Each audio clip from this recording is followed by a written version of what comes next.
හරි අද අපි කතා කරන්නේ කොහොමද මේ හાર્ඩ් ඩිස්ක් එකක තියෙන මේ වගේ 2.5 ඉන්ච් මෙකැනිකල් හાર્ඩ් ඩ්‍රයිව් එකක් මේ ලැප්ටොප් එකෙන් ඇක්සස් කරන්න කියලා. ඉතින් මේ ලැප් එක ඇතුලේ තමයි මේ හાર્ඩ් ඩ්‍රයිව් එක තිබ්බේ.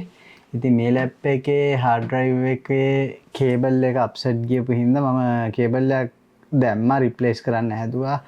ඒක හරි ගියේ නැහැ. මදර්බෝඩ් එකේ පොඩි ඩැමේජ් එකක් තියෙන හින්දා ඊට පස්සේ මම මේ ලැප් එකට SSD එකක් දැම්මා. හරි දැන් මේ හાર્ඩ් එකේ data තියෙනවා. ඉතින් මේ data අපි ගන්න ඕනේ නේද? ඉතින් මේකේ ස්පෙෂල් කනෙක්ටර් එකක් තමයි මෙතන තියෙන්නේ. මේක SATA ඉන්ටර්ෆේස් එකක් තියෙන්නේ. ඉතින් මෙතෙන්ට මේ අපිට කේබල් ගහලා මේ අපිට මේක රීඩ් කරන්න පුළුවන් මේ හાર્ඩ් ඩ්‍රයිව් එක.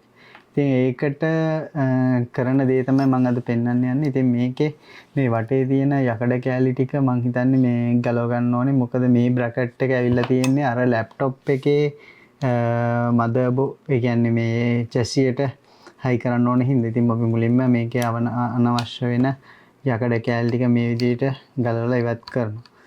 ඉවත් කරගෙන තමයි අපි මේක මේ වගේ එන්ක්ලෝෂර් එකකට දාන්නේ 2.5 inch hard drive enclosure එකක්. හරි.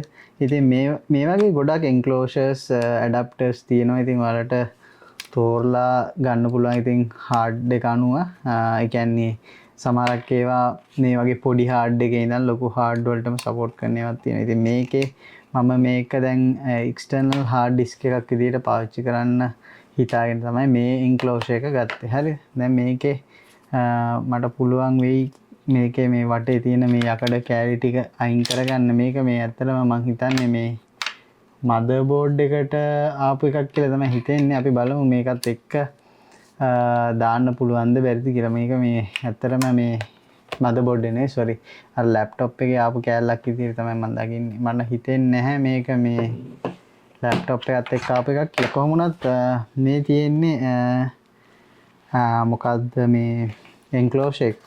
මේක කියන්නේ 2.5 inch hard drive enclosure කියලා. ඉතින් මේකේ SATA 3.0 5 gigabits වෙන්න ඕනේ.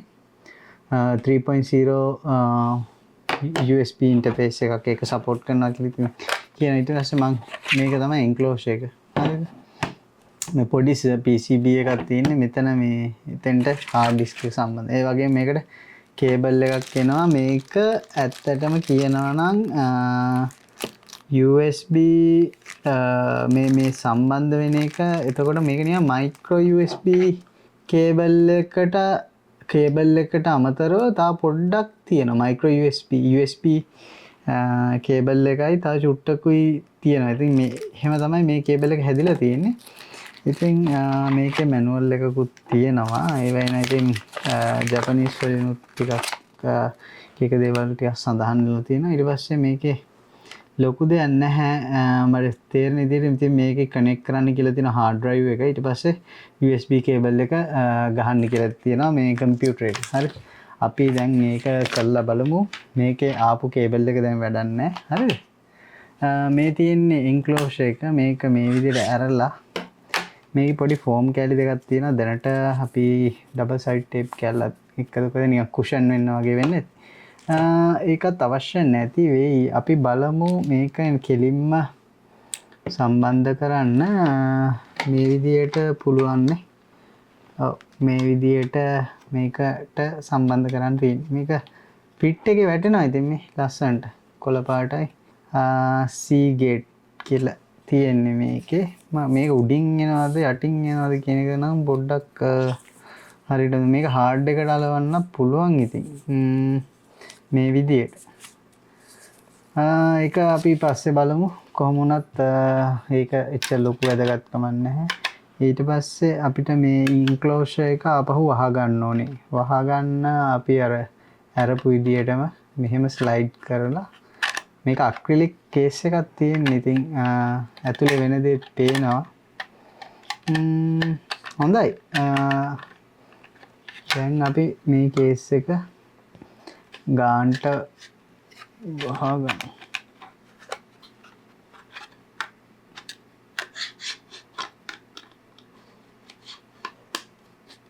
හරි මෙන්න මෙහෙම ගාන්ට සෙට් වෙලා වහුවා. හෙල්ලෙන්නේ නැහැ. හරි සරලයි. ඊට පස්සේ ඉතින් කාන්තින් මේක USB එක කනෙක්ට් කරලා මැෂින් එකේ පෙන්නනවාද කියලා බලන්න. මේ තියෙන USB කේබල් එක. හරිද? දැන් කරන් තියෙන මෙතනට ඒ කේබල් එකට අහලා මේක ඉතින් ඊට පස්සේ අපිට මේ පෝටබල් හાર્ඩ් ඩිස්ක් එකක් විදිහට පාවිච්චි කරන්න පුළුවන්. හැබැයි මතක තියාගන්න මේක ඉතින් අර සේෆ් ටු රිමූව් කරනවා නම් තමයි හොඳ. නැත්තම් මේක මෙකැනිකල් හાર્ඩ් ඩිස්ක් එකක් හින්දා ඩැමේජ් වෙන්න ඉඩකඩ තියෙනවා. ඉතින් අපි මේක ප්ලග් කරමු මෙතන USB port එකට අපේ ලැප්ටොප් එකේ. ලැප්ටොප් එකේ ප්ලග් කරලා බලමු මොකද වෙන්නේ කියලා. හරිද? මේකේ තියෙන data ටික recover කරන එක තමයි අදහස. ඊට පස්සේ ඔයාලට මේ පෙන්වන්න ස්ක්‍රීන් එකේ වැටෙන එක. අපි මේක ප්ලග් කරාම මේකේ ලයිට් එකකුත් පෙන්නනවා. ඊට පස්සේ කම්පියුටරේ සද්දෙකුත් ආවා. දැන් ඔයාලට ඩිස්ප්ලේ එක අපි බලමු. මේ පැත්තේ මේ ඩිස්ප්ලේ එක අපි පෙන්නමු. හරිනම් ඉතින් මේක ටික වෙලාවකට පස්සේ අපිට දැක ගන්න පුළුවන් වෙනවනේ හાર્ඩ් එක ඩිස්ප්ලේ වෙනවා. තාම නම් පෙන්වුවේ නැහැ. හැබැයි සද්දයක් නම් ආවා. බලමු. හරි. මෙතන අපිට ආවා new volume එකක් detect වුණා කියලා. මම හිතන්නේ මුල්ම පාට drivers දාද්දි තමයි මේව වෙන්නේ. හරිද? දැන් මගේ මෙතන පෙන්නනවා ඒක. හැබැයි මෙතන මට බලා ගන්න පුළුවන් hard disk එක පෙන්නනවා. මේ තියෙන්නේ මේ hard disk එක. හරිද? මේක දැන් මම ඇරලා බැලුවොත් ඔයාලට බලා ගන්න පුළුවන් මේකේ තිබිච්ච data. හරි දැන් අපි මේ hard disk එක තමයි මේ read කරන්නේ. හරිද? ඊට පස්සේ මෙතන ඔයාලා දැන් මේ වැඩේ ඉවර කරාට පස්සේ ඔයාලට තියෙන්නේ මේක save to remove කරන්න ඕනේ. මොකද hard disk එක damage වෙන එක වළක්වන්න. ඊට පස්සේ මේ තියෙන්නේ මෙතන පොඩි icon එකක් තියෙනවා. ඒක click කරලා eject external 3.0 drive එක මෙතන අපිට eject කරන්න පුළුවන්. හරිද? මේක අපිට eject කරාම hard disk එක මේකේ පෙන්වන එක නවතිනවා. හරිද? එතකොට මේක eject වෙලා තියෙන්නේ මේ hard disk එක. හරිද? ඒ විදිහට තමයි hard disk එක මේව කරන්නේ. ඊට පස්සේ ඒක කම්පියුටර් එකකින් access කරන්නේ. හරිද? ඉතින් මේකේ ඔයාලට මම හිතනවා මේ දැනගන්න පුළුවන් වුණා කියලා. ඔයාලගේ laptop එකක වගේ මේ වගේ hard disk එකක් තිබ්බොත් කොහොමද ඒක මේ access කරගන්නේ කියලා. ඒ කියන්නේ data recover කරගන්න. හරි. එහෙනම් වෙනත් වීඩියෝ එකකින් හම්බෙමු.